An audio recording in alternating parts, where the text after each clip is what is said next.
নমস্কার, আপনারা দেখছেন তুহিনার হেলদি রান্না। আজ আমি নিয়ে এসেছি কাঁচা আমের আমসত্ত্বের রেসিপি। এই গরমের সময় আমরা প্রায় বাড়িতে সবাই আমসত্ত্ব বানাই। তাই আজকে আমি তৈরি করেছি কাঁচা আমের আমসত্ত্ব। আমি আগে থেকেই কাঁচা আম ভালো করে ছোট ছোট করে কেটে ধুয়ে রেখে দিয়েছি। এবারে এই আমগুলো কড়াতে সিদ্ধ করে নিতে হবে। আমি আগেই কড়াতে দিয়ে দিয়েছি জল। এবার জলটা গরম হলে দিয়ে দেব এই আমের টুকরোগুলো। আমগুলো জলের মধ্যে দিয়ে ভালো করে সিদ্ধ করে নেব। মোটামুটি মিনিট 10 আমি এগুলোকে সিদ্ধ করতে দেব। সেই জন্য আমি এগুলোকে চাপা দিয়ে দিলাম। বেশ কিছুক্ষণ পরে আমগুলো সিদ্ধ হয়ে যাবার পর আমি চাপাটা খুলে নেব আর খুন্তি দিয়ে দেখে নেব যে কীরকম সিদ্ধ হয়েছে। সিদ্ধ আমার ভালো রকমই হয়ে গেছে, তাই এগুলো আমি ছেঁকে নিলাম। এবারে আমগুলোকে একটু ঠান্ডা হতে দিতে হবে। ঠান্ডা হবার পর আমগুলো আমি একটা ছাঁকনির সাহায্যে বেশ চেপে চেপে আমি ছেঁকে নেব। আমের মধ্যে অনেক রোঁয়া থাকে, তাই এইগুলো ছেঁকে নিতে হয়। ছেঁকে নিলে আমের শাঁসটা বেশ একদম মোলায়েম মসৃণ হয়। এতে করে আমসত্ত্বটা যে তৈরি হবে সেটা কিন্তু খুব সুন্দর হবে। কিছুটা আম আমার ছাঁকা হয়ে গেছে, এবারে আমি বাকি আমটাও ছেঁকে নেব। এই কাঁচা আমের আমসত্ত্ব খেতে কিন্তু দারুণ হয়। এই আমের সময়ে যদি বেশি করে আমসত্ত্ব তৈরি করে রাখা যায় তাহলে কিন্তু এটা আমরা সারা বছরই ব্যবহার করতে পারি। এই আমসত্ত্ব বাচ্চাদেরকেও খেতে দেওয়া যেতে পারে, আবার আমাদেরও যদি ইচ্ছে করে কিছু খেতে তখন কিন্তু আমরা শুধু মুখে এই আমসত্ত্ব খেতে পারি। আবার এগুলো সারা বছর টমেটোর চাটনি বা আমসত্ত্বের চাটনিতেও আমরা ব্যবহার করতে পারি। এদিকে আমি এই সিদ্ধ আমটা থেকে আমি অনেকটাই শাঁস বের করে নিয়েছি আর আঁশটাকেও আমি ফেলে দিলাম। এবারে এই আমের শাঁসটাকে কড়াতে ভালো করে ফুটিয়ে নিতে হবে। কড়াতে আমি দিয়ে দিলাম আর বেশ কিছুক্ষণ এইটাকে আমি রান্না করে নেব। কিছুক্ষণ ফুটে যাওয়ার পর দিয়ে দিলাম 1 কাপ চিনি।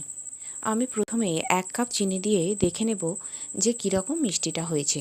তারপর আমি বুঝে আরও মিষ্টি দেব। চিনিটা দেবার পর আমি এই আমের শাঁসটাকে ভালো করে রান্না করে নেব। এতে দিয়ে দিলাম স্বাদমতো বিট লবণ আর একটুখানি হলুদ, আর দিয়ে দিলাম বেশ কিছুটা গোটা জিরে। আর ভালো করে এবার খুন্তি দিয়ে আমি মিশিয়ে নেব।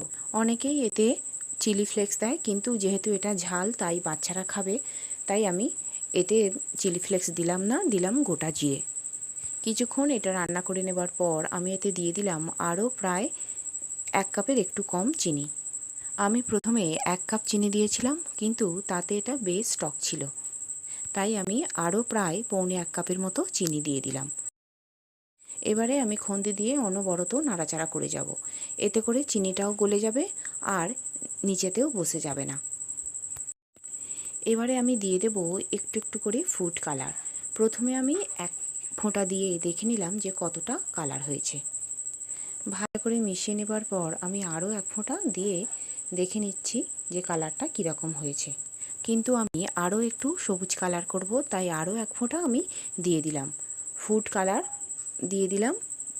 আর আমার কালারটা এখন অনেকটাই গাঢ় হয়েছে, তবে এর থেকে বেশি আমি আর গাঢ় করব না।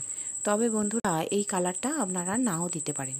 এখন এটা রান্না করা আমার রেডি হয়ে গেছে। এবারে আমি নামিয়ে নিলাম আর একটা থালাতে আমি এটা ঢেলে দিলাম।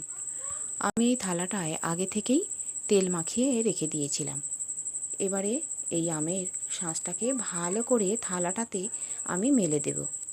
খুব ধীরে ধীরে এটা মেলে দিতে হবে, এমনভাবে মেলতে হবে যে কোনো জায়গায় মোটা বা কোনো জায়গায় পাতলা না হয়। প্রত্যেকটা জায়গায় যেন বেশ সমানভাবে এটা দেয়া হয়। খুব ভালো করে এটা মেলে দেবার পর আমি এটাকে চড়া রোদে শুকনো করার জন্য দিয়ে আসব। এখন আমি এটাকে থালাতে খুব সুন্দর করে মেলে দিয়েছি। এটাকে আমি ছাদে চড়া রোদেতে দিয়ে আসব। প্রায় 2 দিন রোদ খাওয়ানোর পর আমার আমসত্ত্ব একদম শুকনো হয়ে গেছে। আমি এটাকে নামিয়ে নিয়ে এসেছি আর ছুরি দিয়ে ধারগুলো আমি ধীরে ধীরে ছাড়িয়ে নেব। আমার কাঁচা আমের সবুজ কালারের আমসত্ত্ব চড়া রোদে কিন্তু একদম ফেড হয়ে গেছে। তো কালার যাই হোক, এর টেস্ট কিন্তু খুব সুন্দর থাকবে। এবারে আমি হাত দিয়ে ধীরে ধীরে একটু একটু করে থালা থেকে তুলে নেব। খুব ধীরে ধীরে এটাকে তুলে নিতে হবে, না হলে কিন্তু এটা ছিঁড়ে যেতে পারে।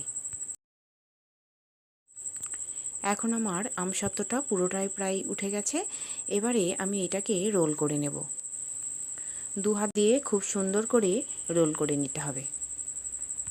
রোল করার পর আমি একটা ছুরি দিয়ে এগুলোকে কেটে নেব।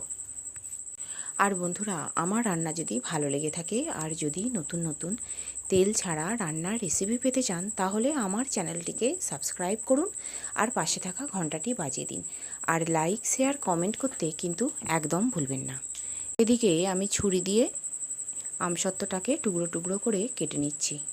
এইভাবে এইগুলোকে টুকরো টুকরো করে কেটে নিয়ে একটা কন্টেনারে রেখে দিতে সুবিধা হবে। আর এইভাবে রেখে দিয়ে আমরা বছরভর এটাকে আমরা খেতে পারি। এখন আমার কাঁচা আমের আমসত্ত্ব একদম রেডি। বন্ধুরা, আমারই মতো ঠিক এইভাবে বাড়িতে কাঁচা আমের আমসত্ত্ব তৈরি করে ফেলুন। আর আমার রান্নাটি দেখার জন্য সকল বন্ধুদের জানাই ধন্যবাদ।